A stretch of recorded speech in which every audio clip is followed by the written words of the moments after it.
At a different time, in another country, it was effectively a death sentence. Being branded an enemy of the people by the likes of Stalin or Mao brought at best suspicion and stigma, at worst hard labor or death.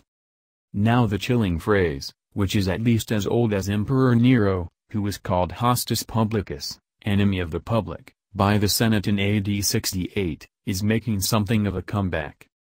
In November, the UK Daily Mail used its entire front page to brand 3 judges enemies of the people after they made a ruling on the Brexit process.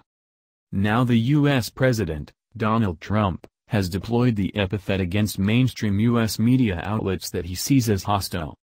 The fake news media, failing New York Times, NBC News, ABC, CBS, CNN, is not my enemy, it is the enemy of the American people, the president wrote on Twitter.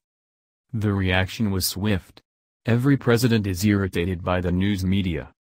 No other president would have described the media as the enemy of the people, tweeted David Axelrod, a former advisor to President Barack Obama. Gabriel Sherman, national affairs editor at New York Magazine, called the phrase a chilling example of full-on dictator speak. Steve Silberman, an award-winning writer and journalist, wondered whether the remark would prompt Trump supporters to shoot at journalists. And that might not be a far-fetched concern.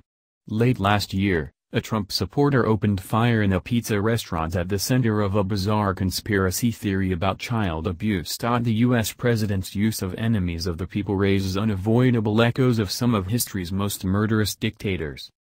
Under Soviet leader Joseph Stalin, out-of-favor artists and politicians were designated enemies and many were sent to hard labor camps or killed. Others were stigmatized and denied access to education and employment.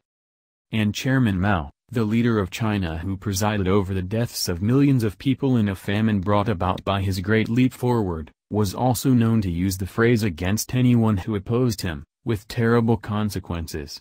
Charming that our uneducated president manages to channel the words of Stalin and fails to hear the historical resonance of this phrase, tweeted Mitchell Orenstein, a professor of Russian and East European Studies at the University of Pennsylvania. Mr. Trump is not the first U.S. president to have an antagonistic relationship with the media. Richard Nixon is known to have privately referred to the press as the enemy, but his latest broadside, with all its attendant historical echoes, is unprecedented.